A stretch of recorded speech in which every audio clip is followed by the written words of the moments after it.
siya doon sa post ni Sandro Marcos. Aber nga, Jason sa nagpasalamat kasi si Sandro. Kasi unang-una, normal sa tao magpasalamat pag sinusupport. Ngayon, alangan man, nagbanta na sa kanyang tatay na tatanggalan ng ulo. Inimagine na tatanggalan ang ulo. Yung lolo, uhukayin ang bangkay at itatapon sa West Philippine Sea. Nangontrata na ng assassin para ipapatay yung kanyang tatay, nanay at uncle pagkatapos magpapasalamat pa kay Sara Duterte. Unang-una, amanos na po. Bakit amanos? Hindi magiging presidente si Digong kung walang support sa mga Marcoses, lalo kay Amy Marcos. Kasi ang mga Duterte di man kilala sa buong Pilipinas.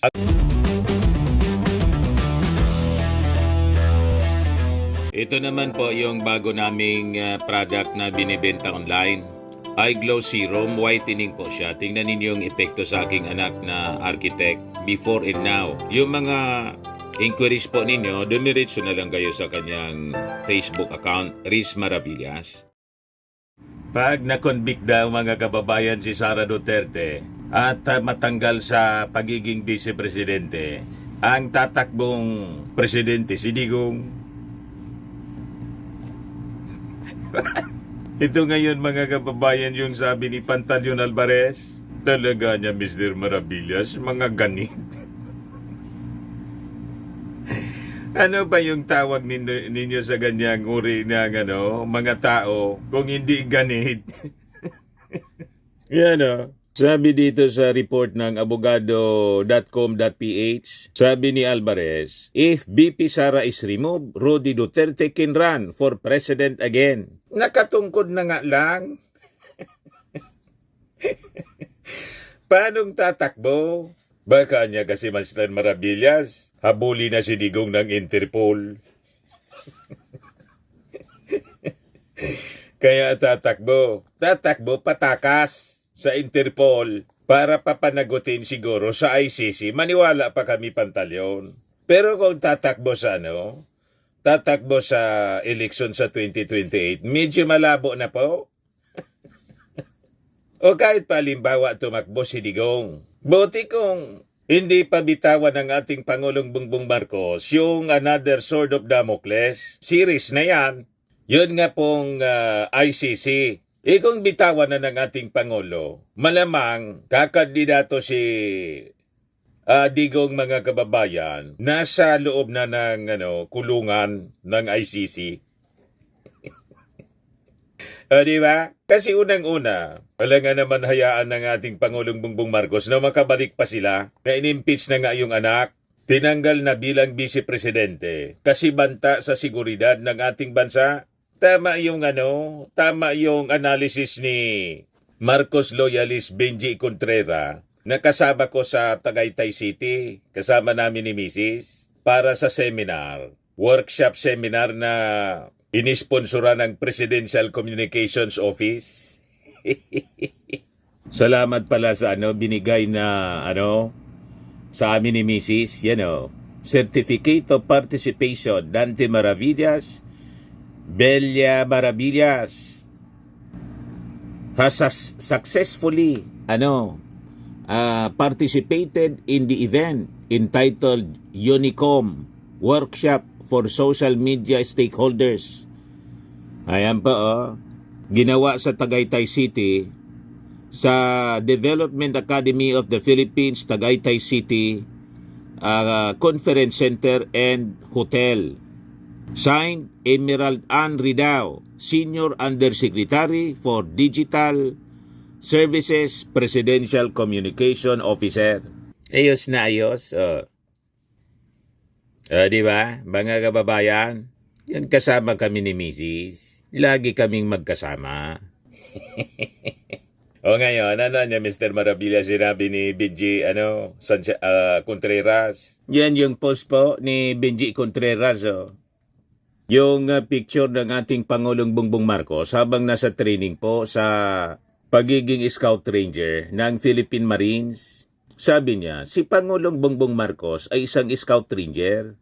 Hinasa bilang isang jungle fighter.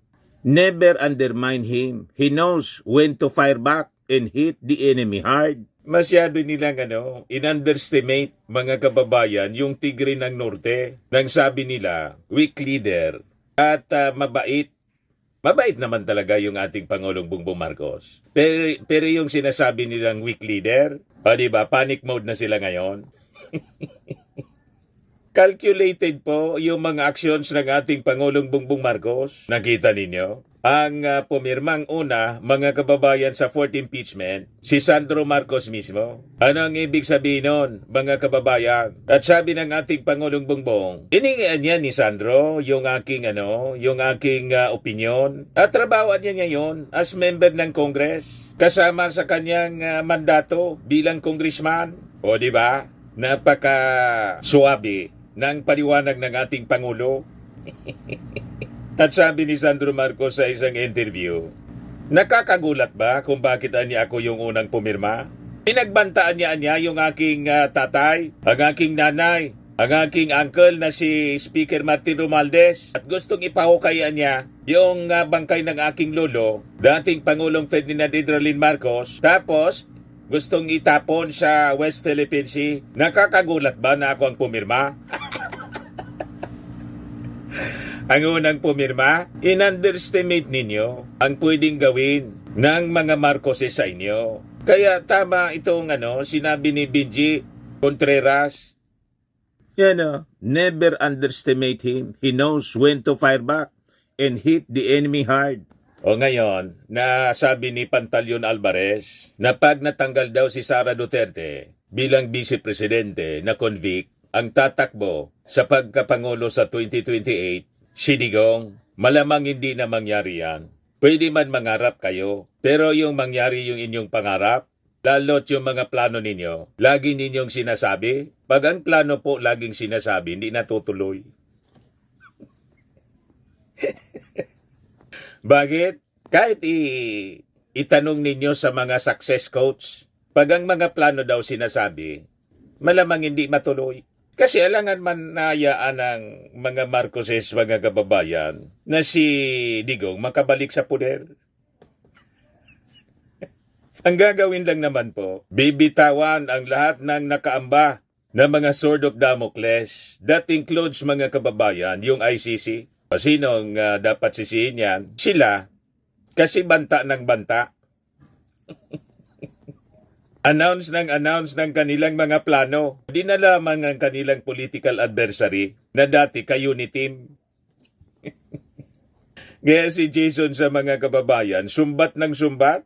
Ito yung post ni Jason sa. Sabi ni Jason sa mga kababayan, do you remember this? Noong panahon na naninikluhod ang Romualdez at Marcos family sa Duterte family, especially to then Davao City Mayor Inday Sara Duterte para tulungan silang manalo sa alalan. Yan o.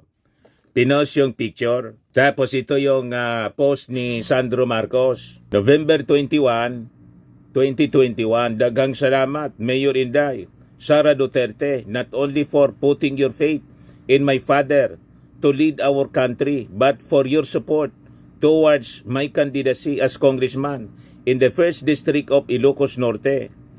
What a day, something that I will remember for the rest of my life.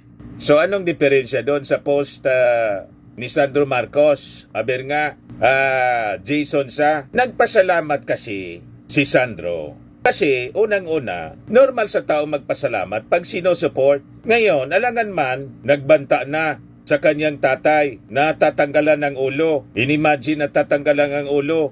Yung lolo, uhukayin ang bangkay at itatapon sa West Philippine Sea. Nangontrata na ng assassin para ipapatay yung kanyang tatay, nanay at uncle, pagkatapos magpapasalamat pa kay Sara Duterte. Unang-una, amanos na po. Bakit amanos? Hindi magiging presidente si Digong kung walang support sa mga Marcoses, lalo kay Amy Marcos. Kasi ang mga Duterte di man kilala sa buong Pilipinas. Ang nagpakilala si Amy Marcos. Amanos? At saka, sino ba nagsimula ng away? Inaaway na nga, pinagbabantaan, tinatawag na bangag, sinisiraan ng dating Pangulong Digong. Si PBBM, hindi pa nga magsalita. Ngayon na lang nagtataga salita yung ating Pangulong Bongbong kasi nasubrahan na po. pumalag na po ng pagbantaan siya pagmumurahin ni Sara Duterte. Pero kinontra pa nga niya yung kanyang mga kaalyado sa Kongreso na impeach si Sara. Kaya lang, yung minority nag-file na ng impeachment. May mandato po ang Kongreso na iproseso. O ngayon, bakit nagpirma si Sandro ng 4th impeachment? Para masiguro po na matatanggal si Sara Duterte bilang Vice Presidente. Kasi pag hindi po matanggal si Sara Duterte bilang Vice Presidente, walang tigil po ang pagbabanta sa buhay ng ating Pangulo na kanyang tatay na lusubi ng Palasyo Malacanang para umupo si Sara bilang kapalit ng ating Pangulo na tatay ni Sandro. Sino man ang magugusto sa ganong sitwasyon? Sige nga Jason sa? Magka-Uniteam sila, kinampanya nga ang campaign manager si Speaker Martin Romualdez. Wala nang ginawa si Sara kundi sumalang na lang magsalita. Pati snacks niya, sagot ni Martin Romualdez. Pagkatapos, nagplano sila ni The Little Girl na tanggalin si Martin Romualdez, ikodita bilang Speaker of the House. Hindi man po papayag noon si Martin Romualdez. Inabuking kasi po klarado po sa isipan ng mga Marcoses na may plan B po sila. Nakipag-Uniteam nga si Sara Duterte. Yun pala, inaambisyonan in the future na ma-impeach ang ating Pangulong Bongbong Marcos. Ang unang hakbang sa plano, alisin si Martin Romualdez as Speaker of the House para mawala po ang knight in shining armor ng ating Pangulo. Then, magpa-file sila ng impeachment para iupo si Sara Duterte. Inabuking po. Kaya nagwawala. Yan ang kwentong naririnig natin sa loob. Kaya simula noon, tinawag na ni Sara Duterte, nag-resign siya sa Partido Lakas NUCD. Tapos tinawag si Martin na tambaluslos. Doon po nagsimula yan. Hindi po paiisa sa inyo ang ating Pangulong Bongbong Marcos kasi may experience na siya mula sa kanyang tatay na pinasok ng mga traidor yung Palasyo Malacanang. Kaya nga po, ito yung tingin ko sa patuloy na pagsusuporta ni Amy Marcos. Hanggang dulo daw siya. Isusupport niya si Sara Duterte. Makita niya Mr. Maravillas para laging may nakadungaw. Anyway, yun man ang tingin na ngayon ng mga DDS na si Amy Marcos, spy, mangga spy. Pero tingnan ninyo si Amy Marcos. Sabi ng partido, Alyansa ng Bagong Pilipinas. Hindi pa rin niya, kasama pa rin si Amy Marcos sa slate, hindi man po tinatanggal. Sabi ni Toby Chanko, campaign manager ng bagong Alyansa ng Bagong Pilipinas. Kaya ngayong start ng kampanya, doon sa Ilocos, nandun pa rin yung picture ni Amy Marcos. Kaya po, nandyan pa rin si Amy Marcos sa Alyansa ng Bagong Pilipinas. Tama naman po, kasi bilang kapatid, magiging masama yung tingin ng ating mga mamamayan Filipino na tatanggalin si Amy Marcos sa slate. Magiging masama on the part ng ating Pangulong Bongbong Marcos. Kaya inayaan na lang, kahit ayaw sumama sa kampanya, nagsasarili sa kampanya si Amy Marcos. Ito, sabi diyan, nagdaos ng press conference sa Lawag City, Ilocos Norte, ang mga kandidatong senador ng Alyansa para sa Bagong Pilipinas bago ang kanilang proclamation rally. Kahit sa press con, wala si Amy, si Ping Lacson, si Tito Soto, si Abalos, si Tol Tolentino, si Manny Pacquiao, si Abi Binay, si Camille Villar, tapos si Erwin Tulfo. Wala si Amy. Pero dito, kasama pa rin mga kababayan. Absent din pala sa press con si Lito Lapid. Nasa shooting pa yata. Tapos si Bong Revilla, Pia Cayetano. O ngayon, going back doon sa topic natin, sa sinabi ni Pantaleon Alvarez na si Digong yung tatakbo. Patakboin ninyo kung gustong tumakbo. Ngayon sabi niya rito, could former President Rodrigo Duterte return to Malacanang if Vice President Sara Duterte is removed and perpetually disqualified from public office? Sabi po ni former Speaker and now Davao del Norte, Representative Pantaleon Alvarez, naniniwala daw siya na pwede. At pinaliwanag niya yung kanyang view sa programa ni Attorney Karen Jimeno sa forefront ng Bilyonaryo News Channel.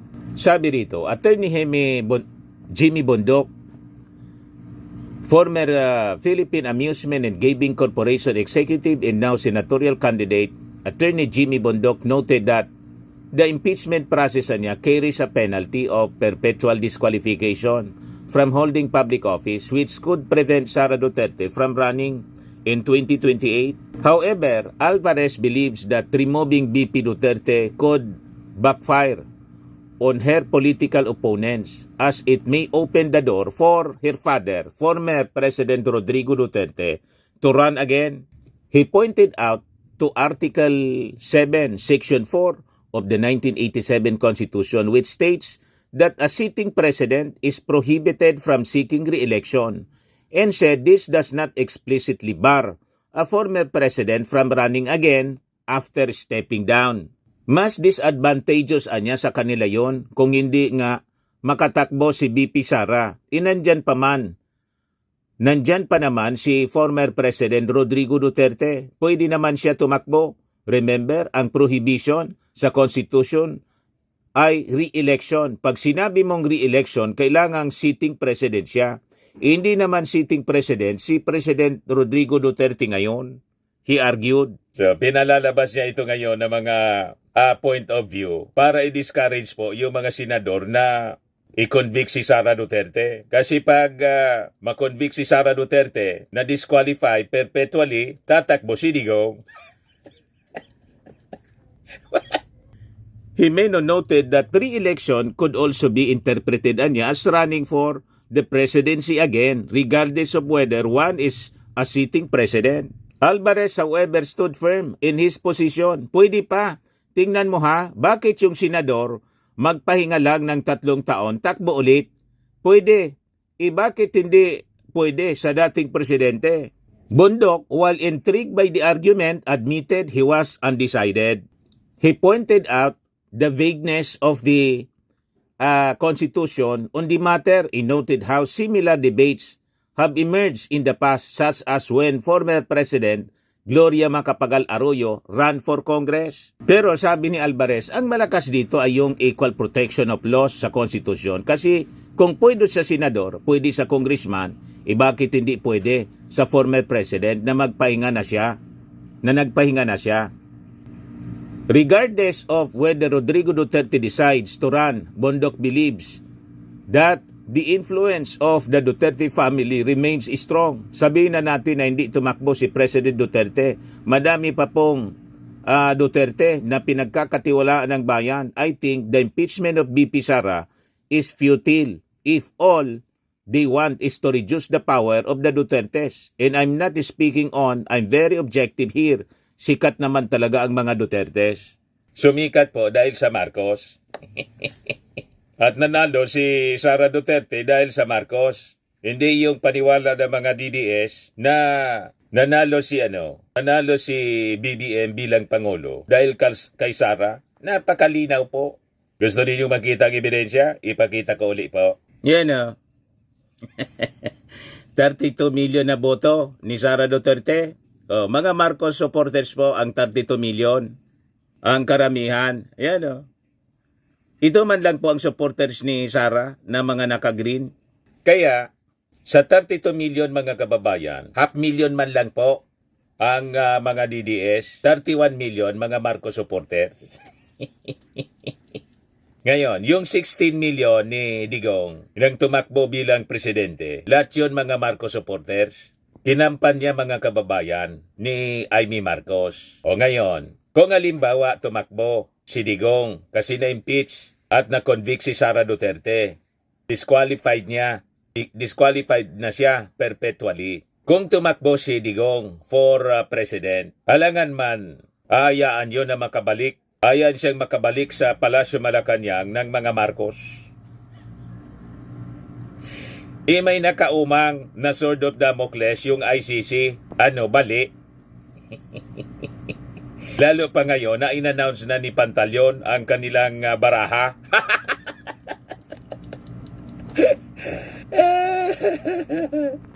Masyado kasi kayong madaldal. Kaya kayo napapahamak. Tingnan mo si Sara. Daldal ng daldal. Na-impeach tuloy. Tingnan ninyo yung laman ng articles of impeachment. Ang number 1, yung pagbabanta. O ngayon, nagpa-press con yung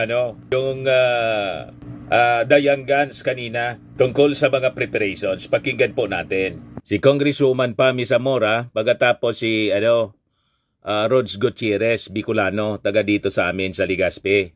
Pakinggan natin yung press ko nila in relation sa impeachment complaint laban kay Sara. Thank you. Rosalie Cos from UNTV, you're recognized for today's first question. Good morning po, Kongs. Para po kay Kong Rog na bahagi ng prosecution panel for the impeachment trial of VP Duterte, hingin po muna namin yung reaction niyo po sa statement ni SP Cheese yesterday na yun pong impeachment trial ay possible mag-start after the SONA of PBBM in July. Well, I believe we have to take into consideration po na nagbanggit na rin po si SP Cheese Escudero yung kanyang sentiments po even prior to that statement yung tungkol sa SONA.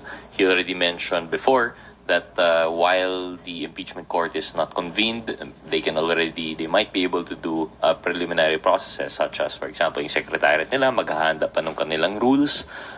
They can also do their private consultations already with senators about how to go about it para kapag when in his opinion the Senate is already in session, which according to him po kailangan ng plenary action.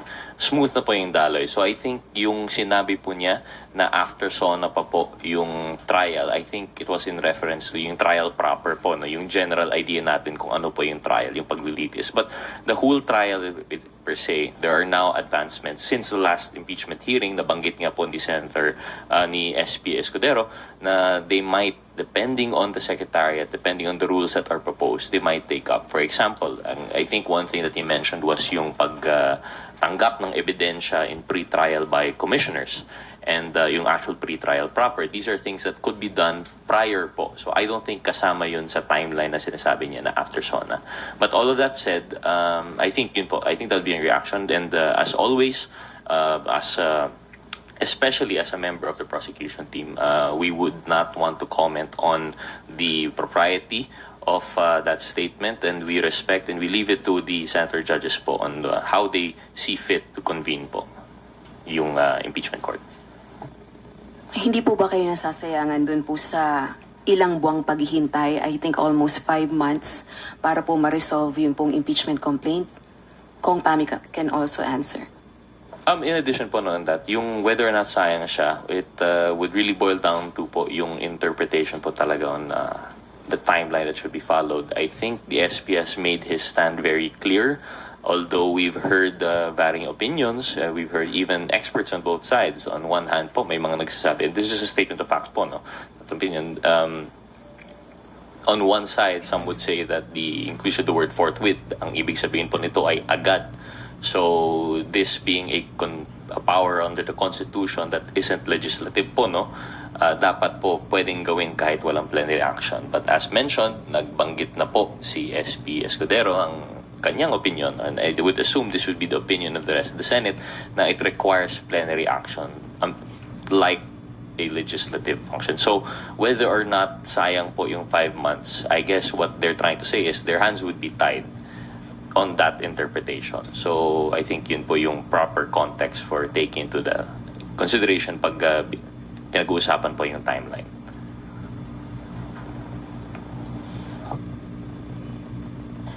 Dun po sa prosecution panel, meron po ba kayong possible options para mas mapaaga yung impeachment trial? For example, encouraging President Marcos Jr. to call for a special session.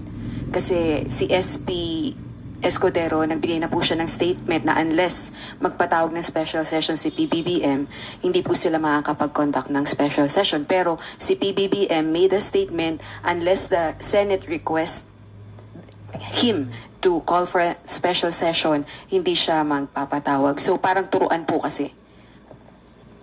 Opo, to answer the question, firstly, ay hindi pa po pinag-uusapan ng prosecution team, but as a personal opinion, I don't think the prosecution team will make any moves in that manner. Hindi po kami mananawagan, only for the simple reason na ayaw po kaming ma-misinterpret as trying to unduly interfere or influence yung yet to be convened impeachment court. Kailan po maintindihan, we will be advocates po in that court.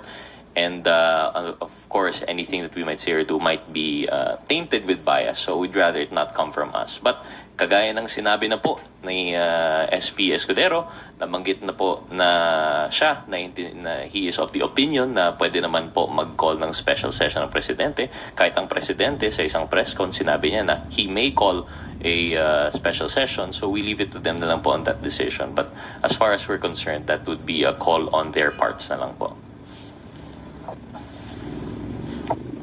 Well, on my end, and on our end, kahit hindi naman ako part ng prosecution team, si Speaker Martin Romualdez has already said that Congress respects and will not pressure the Senate. Although there are many legal luminaries who are advising the Senate to start right away, and while some advise otherwise, but as far as the House is concerned, we've already impeach the Vice President, and so we will really leave it to the Senate as to when they will convene to become a trial court.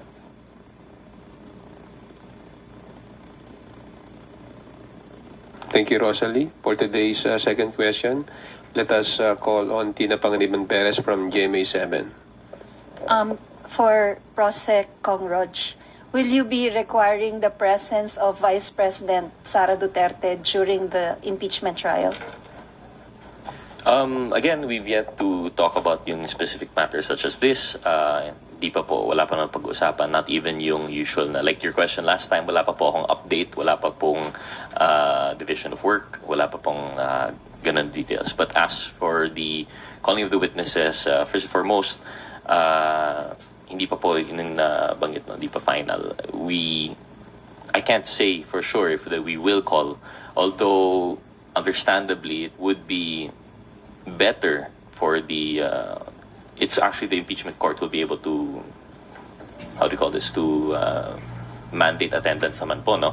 But on the part of the prosecution team, definitely it would be better if the subject of the impeachment were there.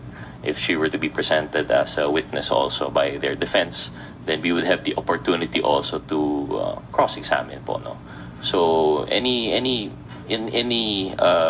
sa kahit anong paglilitis po, mas maraming testigo, mas maraming ebidensya, mas maganda po. This goes both ways for the prosecution team and for the defense. Para po para lumabas po yung katotohanan. Any additional evidence or witness would be welcome po. Sir, how much of the evidence is with the prosecution team already? Without saying too much po, I think we have enough evidence. We have what we would say, I think it's more than enough, especially considering na, in our opinion, of course, depende pa rin po yun. Ang impeachment case po ay not strictly criminal. It's sui generis, we've always mentioned this, it's more akin to an administrative matter po, no? Kasi the penalty, it's not punitive. Wala pong makukulong. Wala pong fines and penalties na that would be implemented. Ang impeachment case lang po ang mangyari dito ay one, removal from office, and second, perpetual disqualification from public office. So hindi po siya strictly criminal. So yung strictest requirements of evidence that would apply to criminal case might not apply here. Depends, of course, on the impeachment court kung ano pong madesisyonan nila. At the end of the day, it would be a political exercise on the part of the senator judges and how they would vote. So, as far as we're concerned, I think we have enough evidence to at least convince our senator judges of why they should side with the prosecution on this part. But with that said, there would still be more avenues for additional evidence, definitely po. Especially kapag meron pong impeachment cases. There are some laws which actually have for their exemption impeachment cases for the request of more evidence. The power of subpoena, nandyan rin po yan sa impeachment court. So I'm pretty sure that the prosecution team will will be open to all of these additional avenues to secure even more evidence po. Sir, does that include yung ni-raise po ni Representative Kong Hu na 12.3 billion peso unsettled financial transactions in DepEd during the tenure of the Vice President? Because he is calling on the House to investigate the issue. Therefore, wala pa yung ebidensya on this. So will that be included? Well, if we take a look po preliminarily on the articles ng ating impeachment, nandun na po yung mga grounds natin, and one of it would be yung graft and corruption. This would really depend po on the appreciation of the evidence. Although it is alarming that there would be ano po yung amount po natin, Ma'am Tina? 12 billion po. 12.3 B, sir. 12.3 billion, and this would be disallowances po ba? Unsettled financial transactions. So if it would be taken in consideration, kasi it's possible naman po, as what happens with COA, na may mga findings ng COA that are just in the regular course of business. But if it would be found to be in line with yung mga allegations po natin sa impeachment complaint, then I don't think the prosecution team would have any hindi po, they will not shy away from making use of such evidence po siguro. Thank you po. Thank you, Tina. Bibian Gulia from ABS-CBN. In connection with Ate Tina's question, are you also joining the call for the Good Government Committee to investigate the said transaction? Unfortunately, as with many things po, as a member now of the prosecution team, I think I would have to exercise more restraint than other members of the House. I will not join the call, although we will anticipate eagerly any developments there. Kasi po, sa amin, because we already have filed the complaint, the House has already filed the complaint, and we are now anticipating the convening of the impeachment court. That would now be the proper venue for us to thresh out these issues. If the prosecution team feels na kulang pa po yung evidence, or that they would like to seek additional evidence, the proper venue would also be through the impeachment court. Although nothing precludes po the House from conducting inquiries in aid of the legislation as part of its legislative functions, and nothing would preclude other members of the House po to answer this call po ng kapwa congressman po namin. On whether we plan to bring this up sa Good Government Committee, yes, ma'am. In fact, napag-usapan na namin yan ng ibang members dahil sa proposal ni Congressman Kong Hun, balak po talaga yung talakayin sa Committee on Good Government. Also, Kong Rog, you mentioned that you have more than enough evidence for the prosecution on the impeachment trial of the Vice President. Why is there a need to request for the subpoena of the bank records? Well, you don't stop po just because you know that you have enough evidence. No? For as much as possible, you would like to establish, even if you have a strong case, any prosecutor would like to have an even stronger case. Kung ang sa criminal court nga po naghahanda ang prosecutor for guilt, evidence that would prove guilt beyond reasonable doubt, to prepare for such quantum of evidence. So this means po na talagang we have to really establish our case. While the Senate impeachment court might settle for a lower standard of evidence, it still would never hurt your case to become prepared with even more evidence. And talagang aside from that, aside from just the objective of yung impeachment court, this is also a venue po para malaman na po yung katotohanan, kasi that has been a constant call po even in the House. Yung sa budget hearings po natin na hindi po nag-attend, hindi po tayo nalinawan kung ano ba talaga ang nangyayari noon nung mga committee hearings po natin sa good governance, committee hearings sa Quad, in cases na hindi po malinaw yung ano ba talaga yung nangyari. So the impeachment court now, aside from a venue for redress in relation to these offenses, it is also a venue for the truth to finally be revealed po. So this is something that we like to stick to po siguro. I think that's in relation to Article 4 po ba? Yung sa disclosure ng assets and properties sa Sala. But even without it, for example, if hindi i-grant yung subpoena, will the current evidence on that particular article stand? We believe so. Actually, a lot of the push and pull in the complaint would be which articles to include, and by its inclusion and by its approval by not just 1/3 of the House but by 80% po, no, right now, I think that speaks volumes of the confidence that the House has in the evidence that would back these articles po. Also, you mentioned earlier na may comments kayo, no, dun sa schedule ng impeachment trial. Are you saying na justified yung schedule ng impeachment trial to begin ng July after SONA? I would not say justified po. I'm just saying as a reaction po, no, sabi ni Ma'am Rose, as a reaction, given the context of which SP Escudero has made his remarks, given the context na alam na po natin kung which interpretation the SP has adopted, given the context of yung daloy po ng proceedings sa Senate according to none other than the Senate President. I believe then that is the practical consequence.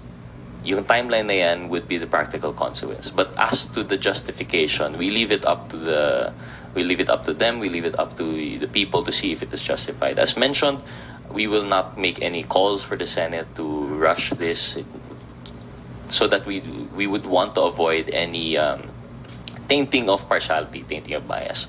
But with that said, as mentioned, there are legal luminaries, and sabi nga, nabanggit na po ni Kong Pami, that are of the opinion that they are of the opinion of a different interpretation po, no? Habang si SP Escudero ay nandun sa panig na ang interpretasyon dapat dito ay still within the bounds of Senate's legislative calendar, within the bounds of plenary action. Meron naman pong interpretasyon na kapag sinasabi ng saligang batas na the trial shall proceed forthwith, ibig sabihin agad-agad. And given na meron rin na interpretasyon na hindi ito legislative function kundi constituent power, ito ay mandato at authority within the Constitution itself that they can implement independent of legislative functions. Then there is also that yun na po yung interpretasyon na it should follow a faster timeline. So with the justification, it would depend kung alin ang interpretation po natin. Pero yun lang po, I was just commenting on the context of which the statements were made. Having said that, kung July pa po yun, 20th Congress na po, is there still point for the members of the 19th Congress, prosecution panel under the 19th Congress to prepare for the impeachment trial?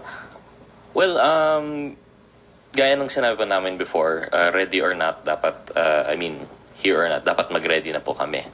Whether it would be as early as March or whether it would be in the next Congress, the prosecution team will do its job, having been elected by the members of Congress in its constitutional duty to pursue this impeachment case. It would not be, hindi naman po siya sayang if ever, for whatever reason na halimbawa it crosses the 20th Congress and there would be a new set of prosecutors. We would be glad po na at least we've done our part, naka-ready na po yung ating articles of impeachment, naka-ready na po yung evidence, naka-ready na rin po yung mga witnesses that we would like to call, and we would happily pass it on po to the next batch if for whatever reason po. Merong mga opinions na dapat ba i-refile pa, i-resubmit ba, or yung new Congress pwede bang maghain ng panibagong, or parang sabihin sa Senate na wag na ituloy yung impeachment trial? May mga ganun po bang, what's your opinion on that? Anong mangyayari kung 20th Congress? Again, this would boil down to interpretation, but I think it's very clear po, no? now that we have actually filed yung saligang batas, klaro naman po, the power to initiate impeachment cases is vested in the House, and this has already been done by the House. So we actually have pending impeachment complaint. So whether or not that could be stopped by the next Congress, I don't think it would be held by that. I understand meron pong interpretasyon na according to some legal luminaries na kapag tapos na pa yung 19th Congress, no business can be carried over to the 20th. But I think that was another based on the interpretation po on legislative functions po. I think a case that was cited for that was Garciliano versus I forgot the specific case. Pero when I read it, particular naman po yun, that was regarding a Senate inquiry. Hindi naman po yun impeachment complaint. Hindi naman po yun a constituent power. So, I leave it to that po, no, kung ano yung interpretation po nila doon. Pero for me, personally, my interpretation is that continuing po siya. An impeachment case filed now can still be tried the next. And we have, although it's not strict in the strictest sense, our basis, but historically, maganda po yung unang-una, may experience po yung United States po dito. As we know, our Constitution lifts some parts. It's based on U.S. Constitution, U.S. jurisprudence, their body of laws. And doon po sa U.S., nangyayari po talaga yon. Yung Senado po nila ay continuing body rin. And in, I think, 4 instances of impeachment, one Congress files the impeachment complaint and it was already tried in the next Congress. So we have basis on that. Second, I am more akin to adopting the interpretation rin po ni SP Escudero. He gave a very logical example. When we look at our collegiate courts, for example, Supreme Court, when we look at the Court of Appeals and look at Sandigan Bayan, kapag marami po yung ating mga huwes, marami po yung ating mga hukom, maestrado, just because yung isa po, halimbawa, yung mauna, pumanaw, or nag-retire, nag-resign, hindi po ibig sabihin nun, uulit po yung case, no? Tuloy pa rin po yung kaso. So I think these two put together would make more sense in the context of an impeachment complaint rather than yung refiling interpretation po. Thank you, Bibian. Next questions will come from Earl Tobias of IBC 13. Kong Pami, Kong Rocha, good morning po. On another topic po, House Majority Leader Manuel Dalipe, kinundin niya po yung pagpa-file ng cases against Speaker Romualdez and other House leaders dito sa cases na na-file sa pagpasa ng 2025 budget. On his words po, he said, any attempt to portray it otherwise is a clear distortion of facts and an attack of legislative process itself. Furthermore, sinabi niya rin po na parang diversionary tactic ito because more telling is the involvement of former Speaker Pantaleon Alvarez as one of the complainants as a sitting member of the House during the deliberations of the 2025 GAA. He had every opportunity to raise objections, questions, and allocations. Your sentiments po. On my end, I'd like to clarify that it is anyone's absolute right to file any case, and it's very good that they filed, so that it can go through the proper channels and that the House leadership will squarely face that. Having said that, I want to take note that it's very ironic that Mr. Alvarez barely participated in the non-stop budget hearings that we've had for the 2025 budget, whether sa committee level or sa plenary. Wala naman siyang ni-raise na concern. Bilang Assistant Majority Leader, parati po akong nasa session floor, bihira ko po siyang nakita. So, nando na po yung chance sana na kung meron siyang sisilipin, meron siyang mga tanong, masasagot na sana noon pa. Additional lang po na siguro, not so much in the statement of Major Dalipe, but more on a comment lang po on the nature that they filed. I think, of course, kagaya ng sinabi po ni Kong Pami, we would always welcome and respect everyone's right to seek redress, seek grievance before the court. Tama naman po yun kapag nakikita po natin na merong cause of action, pwede naman talaga tayo mag-file. Ngunit, important rin tanongin yung whys po, no? Sa tingin ko po, although we don't want to impute any malice on the part of those who filed, it's just really questionable. Ako personally, without going into the context po no, na may prior redress naman po in the House na hindi naman po naitanong, yung pag-file mismo, I think if the question is really in relation not to politics but to the law itself, shouldn't it have been filed before the Supreme Court? Regarding Rule 65 po, usually kapag may katanungan po tukol sa isang batas, ang redress po nandun sa Supreme Court, hindi po siya criminal kasi po political function yung pagpasa ng batas, no? So wala namang na enrichment na alleged, I think, doon sa criminal nature that they are now filing. So it's just curious po, no, on my part, bakit yun yung venue na pinili nila. And then if we also look at the cast of characters, bakit I understand the issue is bycam, pero yung house lang po yung respondents, no? To which a member rin po si Kong Alvarez, like mentioned ni Kong Pami, that there would have been a prior, you could have questioned it naman before. So while we welcome po, no, I think it would have been better for the purposes, kung yung tanong lang po talaga ay yung issue ng mga blanco, it would have been better for the Supreme Court to rule on the procedures that the House would take, no? Na we stand by yung sinabi po ng ating leadership, we stand by po yung sinabi ni acting chair Kimbo na ginawa naman lahat to with authority ng BICAM. So if there's a problem with that authority, if it is flawed in any way, that should have been questioned rather than yung allegedly criminal act of filling the blank. So these are just some questions that I think po siguro na dapat may tanong ng taong bayan in relation to the context of the filing of that case po. Ditong ating programa mga kababayan, atid sa inyo nitong ating mga sponsors. Firmax Firming and Lifting Cream. Pinapay po sa mga pulses in affected area. Mainam po ito sa mga pains at paninigas ng mga kaso-kasuan. Ito sa mukha naman yung application, anti-aging, Automax po siya. Ito ay Glow Zero mga kababayan. Whitening po siya. Made in South Korea. Ito naman po, Nengxia Red Mixed Fruit Drink. Gawa po siya sa goji berry. May anti-cancer properties po siya. At sa mga naghanap po ng malinis and spacious fitness gym, pumunta lang po kayo sa aming Colossal Fitness Gym.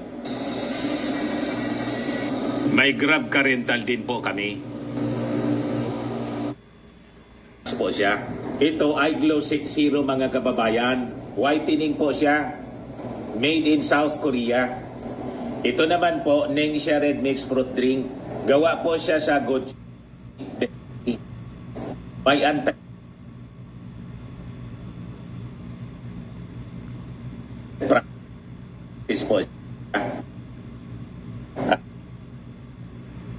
sa mga naghanap po ng malinis and spacious fitness gym, pumunta lang po kayo sa aming Colossal Fitness Gym. May Grab car rental din po kami. At bills payment po sa aming office. At saka sa mga mahilig po sa mga imported bags, manood po kayo sa live selling ni Madam Eileen Rosales sa kanyang Eileen Closet po. Pati mga shoes, ito yung kanya po. Ito yung kanyang page. Kita ninyo, napakagandang mga online selling po siya. Si Madam Eileen Rosales. Cellphone number niya po, 773-798-7816.